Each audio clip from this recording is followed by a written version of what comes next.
Let's go to Tottenham. And where do we start with Spurs? Now, Spurs are in a position where they probably need a player in every position.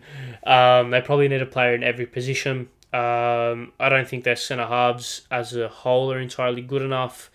I don't think their midfield as a whole is entirely good enough. I don't think their front line as a whole is entirely good enough, although that's probably the area where they don't need it as much in terms of if everyone's fit and firing, etc.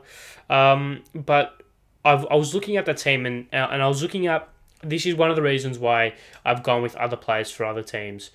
I was looking at the January window and what are you going to get in January in comparison to in the summer transfer window, right?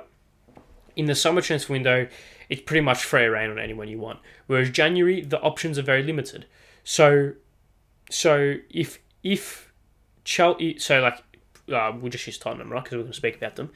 If Tottenham, I'm not saying they do need this, but I'm just using this as an example. If Tottenham needed a striker really badly, like they had no striker, but they also needed, actually maybe not really bad, but if Tottenham needed a striker, like that was their top priority and they needed a world-class striker, but they also needed a central midfielder that's a good but not great midfielder that can just get the job done.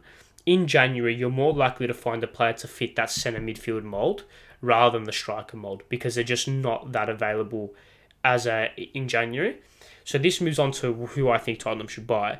And I think when we look at the importance of players and we look at the way the coach, let's just assume Conte stays, when we look at the way that Conte can transform players, it's a lot. Conte has shown that he can take bad wing backs and turn them very good.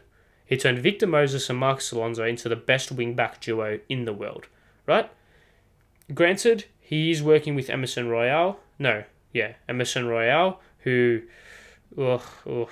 and he just is not playing Jet Spence for whatever reason. So that's why I've gone with right wing back over any other position because I think the other positions that they do need are more important to the system, meaning when they do buy a centre mid, for example, they need to go out and get the best. And I don't think the best is available. That's why I think you can get away with getting a slightly less good right wing back, which will then transform into a very good right wing back because it's not as crucial a position as a central midfielder, if you get me. Okay. Which I know is very arbitrary, but it kind of works. Okay. So I was looking at right wing backs, and once again, like I said with Chelsea, Tottenham just need a right wing back that will do his job. Nothing flashy, nothing extraordinary. Just will come in and do his job. Obviously has potential to grow and to change into the Antonio Conte system, which is something that they really do need. But someone who can come in, do a job, but can also improve with Conte and change with Conte, assuming he stays.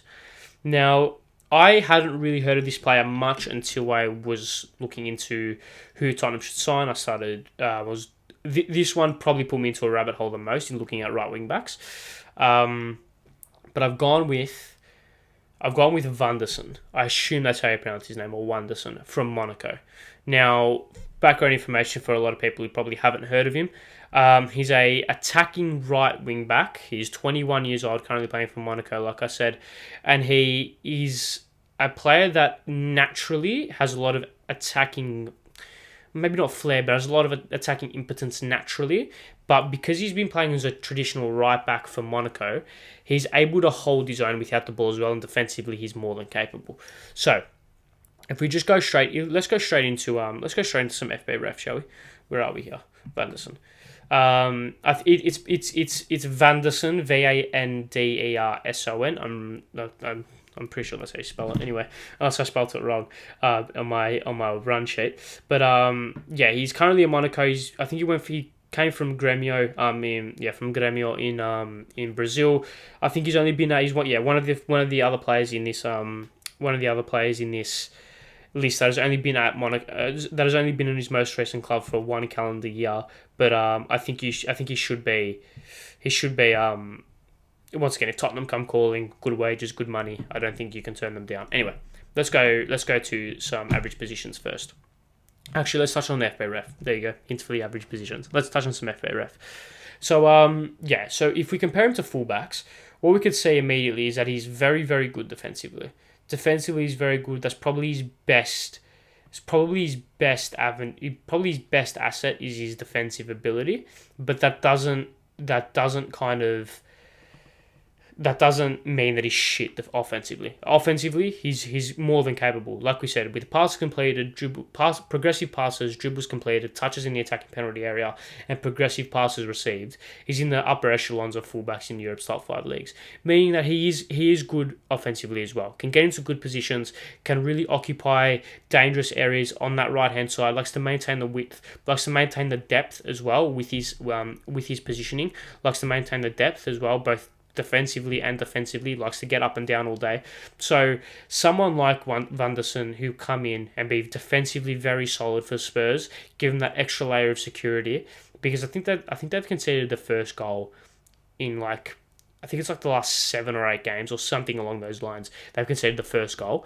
So bringing someone in who is just solid defensively, first and foremost, solid defensively, and then also has the ability of just playing football, has comfortable on the ball. I know the pass complete statistic isn't exactly a flattering statistic by any means, but trust me, he's just comfortable on the ball. Nothing extraordinary, nothing marvelous.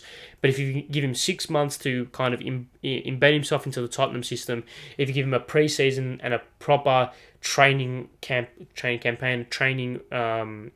regime under Conte to improve his physicality, to improve his technical ability, I think he'll be a very good player for Spurs in the coming years, because he's got that defensive base, which is arguably harder to teach. It's harder to teach defensiveness and defensive nature, and it's harder to teach a defensive nature than it is an offensive nature, because naturally footballers want to get onto the ball, want to shoot, want to score goals, etc. So that kind of comes naturally to a lot of players, more naturally in a sense. Because he's got that defensive mindedness already instilled into him, and that is probably his best asset right now, the offensive nature will come to once Conte gets a hold of him, and once he can breathe into this Tottenham system, he will understand the way that they want to play, he'll understand the positions that he needs to get into, and then he'll just be a very, very solid player. If we look at the average positions here, it's a right wing back. It's a right back. He can come inside as well to create slightly more central overloads if they want him to, or if they want to maybe push Kulusevski on the right hand side to push really wide and maintain width with him in the final third. He can come inside and be a slightly more inverted wing back. But I just think he's fine. He's just a solid, young, high potential player. Currently at Monaco, so I don't know how much Monaco will want to get for him, probably 100 million, knowing them. But no, he should be relatively affordable in the grand scheme of things, and should just come in and do a job for Tottenham, which is something that they desperately need, because Emerson Royale is not that great. So I don't know exactly what their other right back stocks are. Forgive me if I forget, but in the cup against Portsmouth, they started Emerson Royale as a right wing back. They won 4-0 against Palace, which was great. They started Doherty at right wing back as well. Doherty's not that great, let's be honest. If Tottenham want to get into the Champions League and challenge for Premier League trophies, you cannot have Matt Doherty as a right wing back. I'm sorry. I'm sorry. You just can't do that. That's something that's not. Nah, you can't do that. I think that's probably an avenue where they need to improve. Vanderson will come in and do a job, in my opinion. Okay. Yeah, and he should be available for relatively cheap. Not cheap as chips, not bargain base. I don't know how much you're going to want for him. I don't know what someone like a SofaScore has him rate. I don't know what someone like a SofaScore has him valued at. He went for 11 mil. 11 million euros this time last year. So, as in 2022. So, it wouldn't be that expensive. Put it that way. Okay.